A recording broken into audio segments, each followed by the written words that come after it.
ماننا سنت خدا بھی ہے اور محبوب مصطفیٰ بھی ہے۔ اس لیے کہ سنت خدا اس لیے کہ اللہ رب کائنات کے کلام مجید میں ارشاد فرمایا انما یرید اللہ لیذہب عنکم الرجس اہل البیت ویطہرکم تطہیرا۔ اللہ پاک ادھر قرآن مجید میں فرماتا ہے اے نبی کے گھر والوں، اللہ تو یہی چاہتا ہے کہ تم سے ہر ناپاکی کو دور فرما دے اور خوب ستھرا فرما دے۔ اور ادھر آقا کریم صلی اللہ علیہ وسلم صحابی کرام کے درمیان جب جلوہ افروز ہوتے دعا فرماتے اے لوگوں میری اہل بیت سے، میری عطرت اہل بیت سے محبت رکھو۔ آپ فرماتے اللہم ہؤلاء اہل بیتی فاذہب عنہم الرجس وطہرہم تطہیرا۔ یہ اللہ رب کائنات یہ میرے اہل بیت ہیں تو ان سے ہم ناپاکی کو دور فرما دے۔ اس آیت کریمہ میں دو مطلب ثابت ہوتے ہیں، دو بات بہت قابل غور ہے۔ ایک بات یہ کہ اس آیت کریمہ میں اہل بیت نبوت سے مراد کون ہے؟ اہل البیت کا جو لفظ قرآن کریم میں آیا ہے اس سے کیا مراد ہے؟ اور ایک بات یہ ہے کہ جو لفظ رجس کا اطلاق ہوا ہے اس سے کیا مراد ہے؟ تو اس میں بعض لوگوں کا کہنا ہے، مفسرین کی ایک جماعت کا کہنا ہے کہ رجس سے مراد شیطان ہے، مردود ہے، اور بعض لوگوں کے اقوال کے مطابق یہ کہنا ہے کہ رجس سے مراد ہر وہ چیز جس کا اطلاق گناہ اور عذاب اور نجاستوں پر ہوتا ہے یہ لیا جاتا ہے۔ اور بعضوں نے کہا کہ رجس سے مراد شک لیا ہے، لیکن علامہ امام زہری فرماتے ہیں کہ رجس سے مراد ناپسندیدہ چیز ہے، خواہ وہ قابل عمل ہو یا غیر قابل عمل چیز ہو۔ اور اس آیت کریمہ میں جو اہل البیت کا تذکرہ آیا اہل البیت کا جو تذکرہ آیا اس میں مفسرین کرام کی جماعت الگ ہے، اور اس میں صحابہ اور تابعین کی جماعت کا بھی ایک جماعت کا کہنا ہے۔ اس میں اہل بیت سے مراد یہ لوگ ہیں کہ جو نبی کریم صلی اللہ تعالیٰ علیہ وسلم کے گھر والے ہیں۔ گھر والے کون لوگ ہیں؟ آپ فرماتے ہیں کہ حضرت علی رضی اللہ تعالیٰ عنہ، حضرت فاطمہ الزہرا رضی اللہ تعالیٰ عنہ اور حسنین کریمین رضی اللہ عنہما کی ذات بابرکات ہے۔ اور دوسری ایک مفسرین کی جماعت کا کہنا یہ ہے کہ اہل بیت سے مراد حضور کی ازواج مطہرات ہیں، حضور کی حضور کی ازواج مطہرات رضی اللہ عنہن ہیں۔ میں آپ کو بتانا چاہتا ہوں کہ اہل بیت سے مراد کیا ہے، اس آیت کریمہ میں کیا بتایا گیا ہے۔ ایک مرتبہ نبی کریم صلی اللہ تعالیٰ علیہ وسلم آپ گھر میں تشریف لاتے ہیں، کیا دیکھتے ہیں؟ لوگوں نے کیا دیکھا کہ آپ کے ساتھ حضرت علی رضی اللہ تعالیٰ عنہ بھی ہیں، حضرت فاطمہ الزہرا رضی اللہ تعالیٰ عنہا بھی ہیں، حسنین کریمین رضی اللہ عنہما کی ذات ہے، حضرت امام حسین کو گود میں لیے ہوئے ہیں، حضرت امام حسن کا دست مبارک اپنے دست میں لیے ہوئے ہیں، کاشانہ اقدس میں تشریف لائے اور چادر مبارک آپ نے لپیٹی، اس کے بعد میں انما یرید اللہ کی آیت مبارکہ تلاوت کی اور فرمایا یہ میرے اہل بیت ہیں، اے مولا تبارک و تعالیٰ تو ان سے ہر ناپاک چیز کو دور فرما دے اور ان کو خوب پاک اور ستھرا فرما دے۔ اور دوسرے مقام پر اللہ کے حضور نے اللہ کے حبیب نے فرمایا اللہم ہؤلاء اہل بیتی فاذہب عنہم الرجس وطہرہم تطہیرا، کہ یہ اللہ میرے اہل بیت ہیں تو ان سے ہر ناپاکی کو دور فرما دے اور ان کو پاک ستھرا فرما دے۔ جو لوگ پاک پنجتن پاک جن سے مراد دیا جاتا ہے حضرت فاطمہ کی ذات ہے، حضرت علی کی ذات ہے،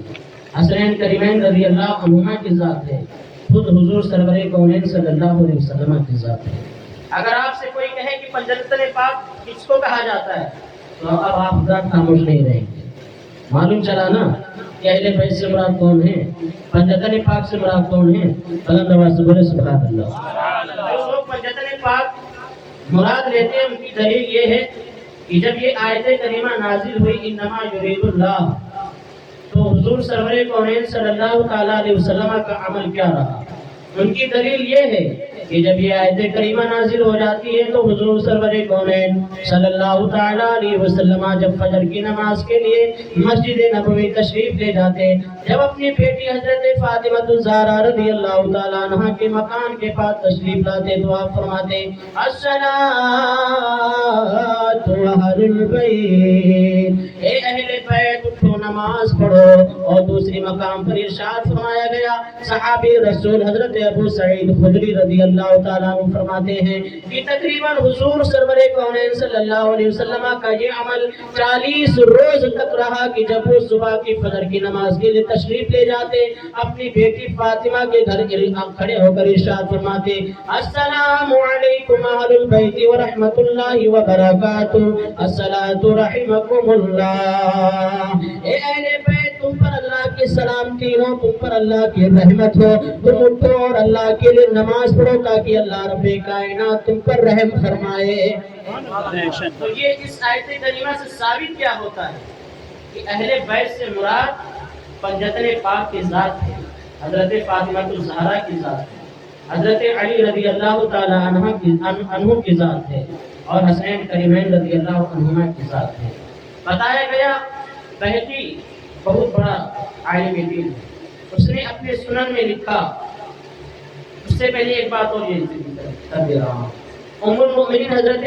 ام سلمہ رضی اللہ تعالی عنہا جو حضور کی ازواج میں سے ہیں، جب انہوں نے دیکھا کہ حضور سرور کونین صلی اللہ تعالی علیہ وسلم چادر مبارک کو لیے ہوئے ہیں اور پاک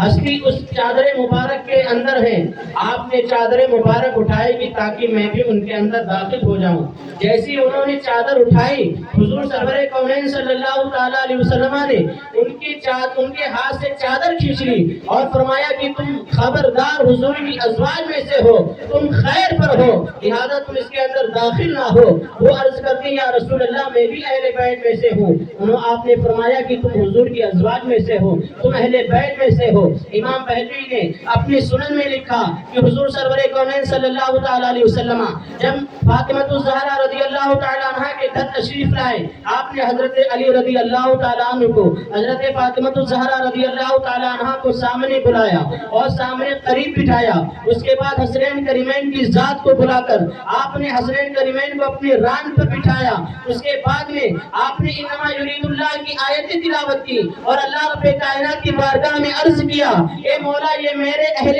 بیت ہیں، لہذا تو ان پر تو اپنا رحم فرما، اپنا کرم فرما اور ان سے ہر ناپاکی کو دور فرما دے۔ حضرت واسقہ بنت حضرت وائلہ رضی اللہ تعالی عنہ بیان کرتے ہیں کہ میں نے حضور سرور کونین صلی اللہ تعالی علیہ وسلم سے عرض کی یا رسول اللہ صلی اللہ علیہ وسلم میں بھی آپ کی اہل میں سے ہوں۔ حضور نے فرمایا ہاں تم بھی میرے اہل میں سے ہو۔ حضور نے فرمایا سلمان منا آل البیت، اس سلمان بھی میرے اہل بیت میں سے ہیں۔ لیکن حضرت جابر رضی اللہ تعالیٰ عنہ فرماتے ہیں کہ حضور سرور کونین صلی اللہ تعالیٰ علیہ وسلم نے فرمایا ایھا الناس قد ترکتم فی ما ان اخذتم بہ لن تضلوا کتاب اللہ وعترتی، اے لوگوں میں تم لوگوں کے درمیان دو بھاری چیزوں کو چھوڑ رہا ہوں، اگر تم ان کو پکڑے رہو گے تو ہرگز گمراہ اور بددین نہیں ہوگے بلکہ اللہ کی ہدایت یافتہ رہو گے، اللہ کے راستے پر رہو گے اور تم حق پر رہو گے۔ آپ نے فرمایا پہلی چیز یہ ہے کہ تم میری عترت اہل بیت سے محبت رکھنا، دوسری چیز یہ ہے کہ قرآن پاک جو اللہ کا مقدس کلام ہے جس کو اللہ رب کائنات نے نازل فرمایا ہے، اس کو تم مضبوطی سے پکڑے رہنا، تم ہرگز گمراہ نہیں ہو سکتے ہو۔ آپ نے فرمایا کہ مجھے عنقریب یہ حکم دیا گیا ہے، آپ تقریباً حجت الوداع کے خطبے سے جب آپ فارغ ہوتے ہیں آپ نے کہا مجھے اللہ نے حکم دیا ہے، مجھے خبر دی گئی ہے کہ میری عمر دیگر انبیاء کرام علیہ السلام کے عمر کے نصف معلوم ہوتی ہے، یعنی آدھی معلوم ہوتی ہے، لہٰذا میں عنقریب دنیا سے جانے والا ہوں تو میں تم سے حوض کوثر پر ملاقات کروں گا اور حوض کوثر پر تم سے دو گرا چیزوں کے متعلق سوال کیا جائے گا، ایک میری اطرت اہل بیت سے اور ایک قرآن پاک سے ایک بڑی چیز قرآن مقدسہ یہ ہے کہ اس کا ایک سر اللہ رب کائنات کے دست قدرت میں ہے، ایک سر تمہارے ہاتھ میں ہے۔ اگر تم اس کو مضبوطی سے تھامے رکھو گے، اس میں کسی قسم کی تبدیلی نہیں کرو گے، اور دوسری میری اطرت اہل بیت ہے، یعنی میں نے جن جن حضرات کا نام لیا تم ان سے محبت رکھو گے اور تم گمراہ نہیں ہو سکتے ہو، اور اللہ رب کائنات